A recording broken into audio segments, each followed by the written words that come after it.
Air travel is essential to global trade.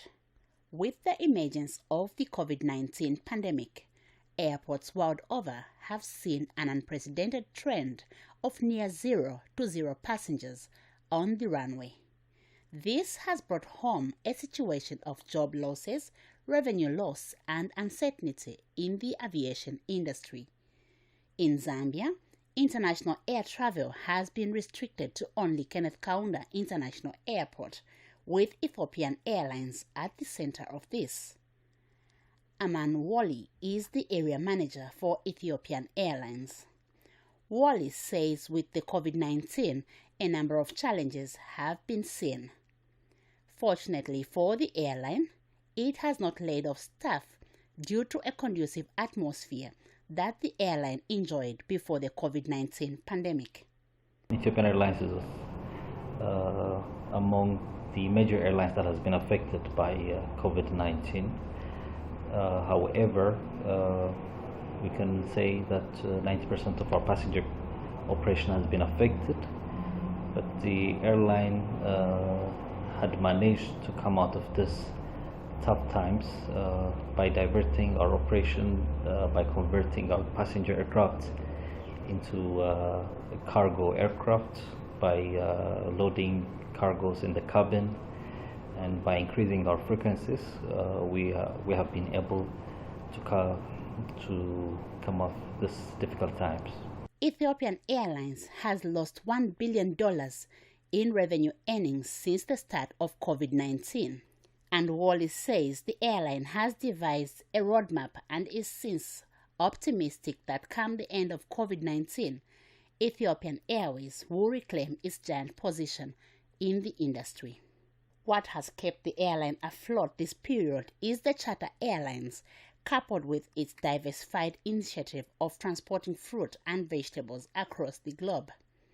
Ethiopian Airlines has not laid off any staff in Zambia as well as in any part of the country or the world. You see, since we have been doing very well for the past years, we have been able to pay the salaries for all our staff. In fact, we say that we have helped the Zambian economy by not suspending our flight. We have been helping the economy by direct and indirect employment. We're very glad that we're able to help Zambian farmers export their fresh produce, vegetables and flowers without any interruption when all other airlines have been forced to suspend their flight into Zambia. We are the only airline that has been carrying out the fresh goods.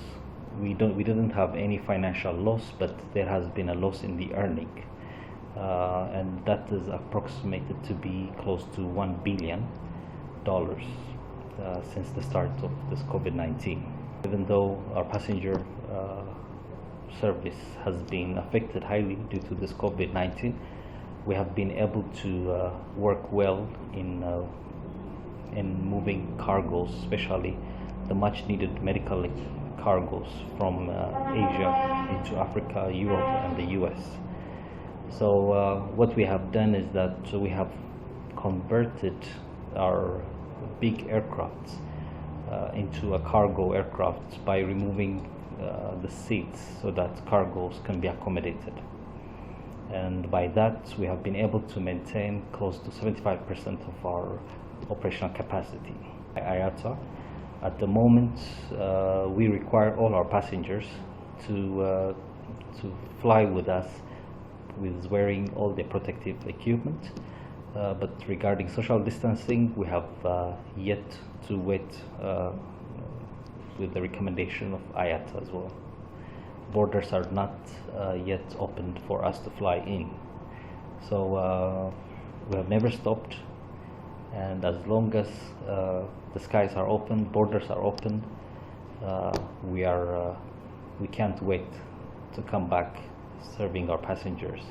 And a quick check at KKIA reveals a deserted place with a number of local businesses affected. And speaking in a phone interview, Priscilla Walia has a packaging business at the airport. She bemoans some of the challenges she is faced with. Well, my challenges during this COVID period has been quite a lot. Business has been affected drastically because it's like we're there at peak. This is supposed to be our peak period, but unfortunately, it is like one of those periods where literally nothing.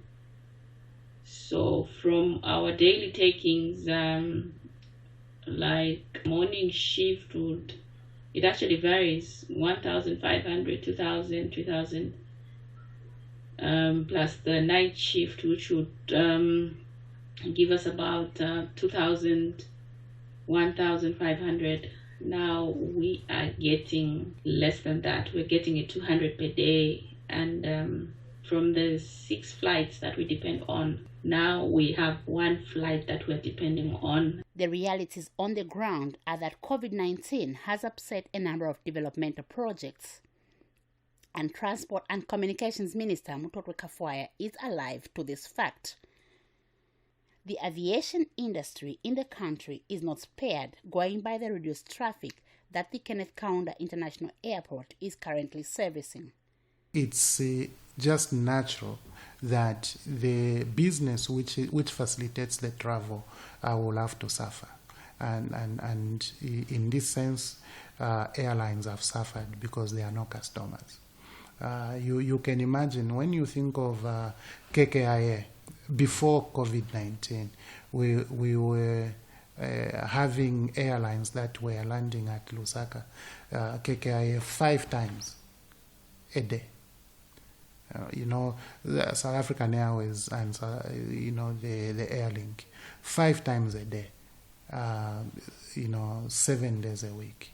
We had Emirates, which was landing 5 times a week. Ethiopian Airlines, 5 days, 5 times in a week. So all of those stopped. We only remained with Ethiopian Airline, which was coming, sometimes once a week. So it's a very difficult situation for the airline. The Transport Minister says it is government's desire to see a robust and vibrant aviation business in the country, and has since called on players in the country to take advantage of the 10 billion bailout package that the country is offering as relief to affected businesses. Our businessmen and women need to be assisted. But I think thanks to the government of the Republic of Zambia for providing that package, not only to the aviation sector, but to all sectors of the economy, to all businessmen and women who want to stimulate their operations. It is important, I think, for us to give hope to whoever would be looking for that by demonstrating that we have provided this facility. His Excellency the President has provided that facility through Ministry of Finance and Bank of Zambia, working with other financial institutions. COVID-19 or not, businesses are encouraged to roll out now in what is termed the new normal, and the aviation industry is no exception. Constance Madongo Piri, reporting in Lusaka.